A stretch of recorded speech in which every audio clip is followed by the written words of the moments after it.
राधे राधे। आज हम कार्तिक महात्म्य का दूसरा अध्याय सुनेंगे। ब्रह्मा जी कहते हैं कि हे नारद, तुलसी की मंजरी सहित भगवान शालिग्राम का जो एक बूंद चरणामृत का पान करता है वह ब्रह्म हत्या दी बड़े बड़े पापों से मुक्त होकर वैकुंठ को प्राप्त हो जाता है। जो भगवान शालिग्राम की मूर्ति के आगे अपने पितरों का श्राद्ध करता है उसके पितरों को वैकुंठ की प्राप्ति होती है। जो भगवान शालिग्राम की मूर्ति का दान करते हैं उसको समस्त पृथ्वी के दान का फल मिलता है।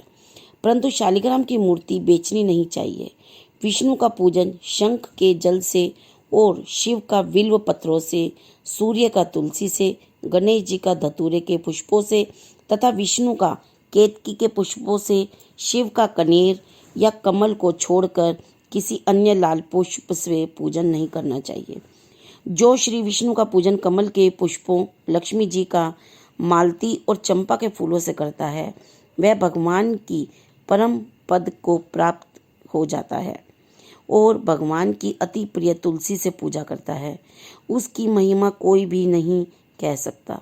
वह कभी माता के गर्भ में नहीं आता। तुलसी माला धारण किए मंजरी युक्त जिसकी मृत्यु हो जाए वह सीधा बिना किसी बाधा के वैकुंठ धाम को जाता है।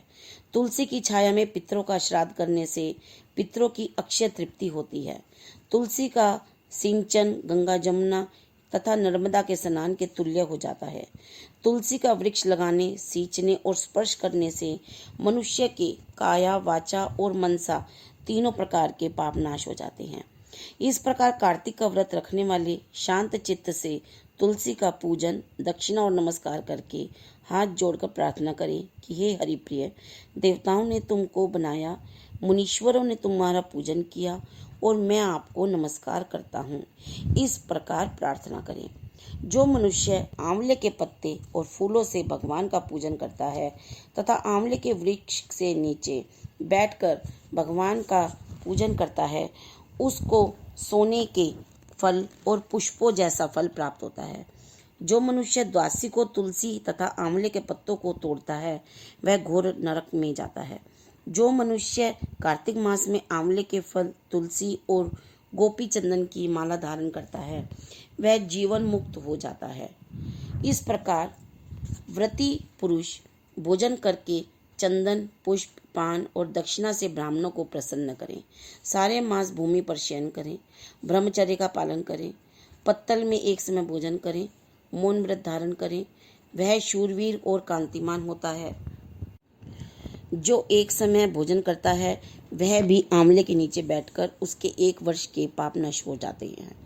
व्रती मनुष्य को शहद, गांजी, दाल, तेल, कच्चा भोजन, दूसरे का अन्न तथा किसी प्रकार का तामसी भोजन तथा बुरे नामों वाली वस्तु का भोजन नहीं करना चाहिए।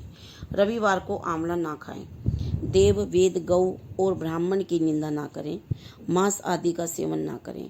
अब सब प्रकार के मांस कहते हैं मिट्टी में उत्पन्न हुए नमक, मसूर, बासी भोजन, तांबे के पात्र में डाला हुआ दूध आदि केवल अपने लिए ही पकाया हुआ भोजन, यह सब मांस के बराबर होते हैं।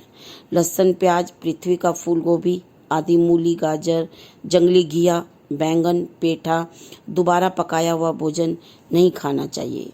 रजस्वला स्त्री, मलेच्छ, पतित, पाखंडी आदि से वार्तालाप नहीं करनी चाहिए। इन तिथियों में इन एक एक चीज़ों का भोजन नहीं करना चाहिए। एकम को पेठा, दूज को बैंगन, तीज को पृथ्वी का फूल, चौथ को मूली, पंचमी को बेलफल, छठ को कलिंदा, सप्तमी को आंवला, अष्टमी को नारियल, नौमी को जंगली घिया, दसवीं को परमल, एकादशी को बेर, द्वादशी को मसूर, त्रयोदशी को पान, चतुर्दशी अथवा अमावस को, पूर्णमासी को नारी का साग नहीं खाना चाहिए। इस प्रकार कार्तिक महात्म्य का दूसरा अध्याय संपन्न हुआ। राधे राधे। अगर आपको अध्याय अच्छा लगा हो तो लाइक, शेयर, सब्सक्राइब जरूर कीजिए। बोलो विष्णु लक्ष्मी की जय।